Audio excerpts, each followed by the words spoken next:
So I will explain about the current ongoing oil shock and its impact on India's economy. So let us start by understanding the root cause of the current crisis, which is the Indian basket anomaly.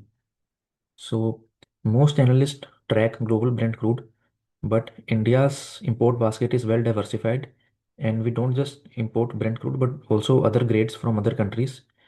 So as you can see in the table, when Brent crude peaked around $116 per barrel in March, our import basket peaked at around 146 dollars per barrel. And the reason for this was structural. So our historical crude mix was around 79% SAR grades, and this was decreased to around 61% because of the Strait of Hormuz getting closed, and we had to diversify our import basket. And this created a massive risk premium that we had to pay per barrel, which is going to have a massive impact on our forex outflows.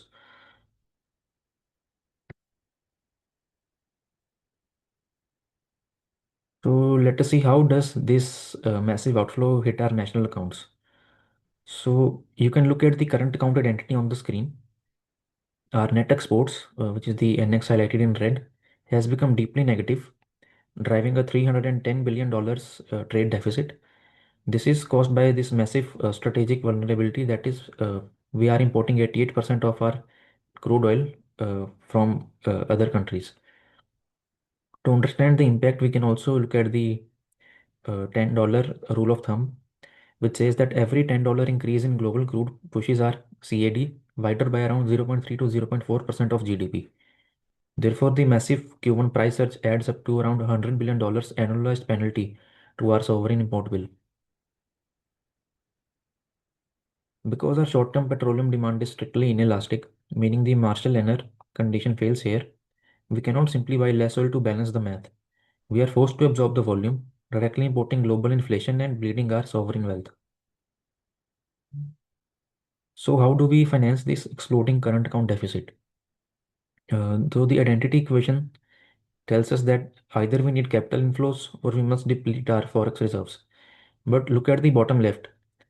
Instead of inflows, geopolitical panic triggered a brutal capital flight.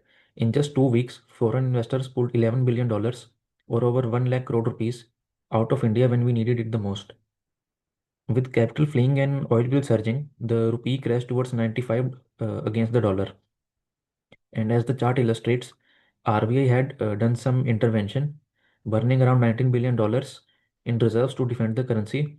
But if you look at the latest price, the prices are again around 94, 95. So if you want to understand what RBI had done, so they had deployed a synthetic intervention. That is, they had capped banks' net open positions at $100 million, which forced massive offshore arbitrage trades to unwind. This artificially flooded the market with dollars, which had some stabilizing impact on the rupee. But since then, the rupee has slighted again, and it is currently also around 94 or 95. Now we look at the government's fiscal dilemma. Look at the price absorption chart on the left. If we pass this $146 crude price directly to the pump, it would violently unanchor inflation expectations. According to the Phillips curve, this would force massive rate hikes and kill economic growth. To prevent this, retail price was frozen at 94.77 rupees a liter.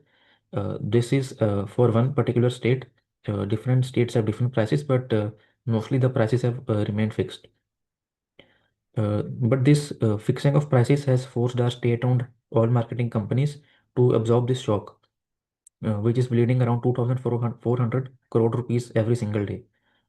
And to bail them out, government intervened on March 26th, slashing the excise duty by 10 rupees per liter. However, this shit also comes at a severe cost to the government, which is around 1.5 lakh crore rupees in lost revenue if this continues for around 1 year. And as the tracking bar shows, this also destroys the FRBM fiscal deficit target from 5.1% to probably 5.5% of GDP, which will ultimately crowd out the private investment as well. To synthesize this, let's look at the macroeconomic trilemma graph. Policymakers are forced to pick two. You cannot simultaneously maintain price stability, currency stability, and fiscal discipline. And as the chart shows, the government has sacrificed fiscal discipline by cutting excise taxes and deploying the NOP cap. They are taking a massive hit to the FRBM targets to protect the consumer and defend the rupee. But we must put this in a historical perspective. Contrast this with the 1991 crisis, when we had only 1896, $896 million in reserves, which was just around 2 weeks of import cover, and had to physically pledge our gold. Today, we have around $700 billion war chest, which provides massive resilience, and it covers around 12 months of imports. So we will not default like 1991. However, the laws of macroeconomics are absolute. You cannot escape the trilemma here. You have to pick only two and you have to sacrifice one thing. And here, the fiscal discipline has been sacrificed. Thank you.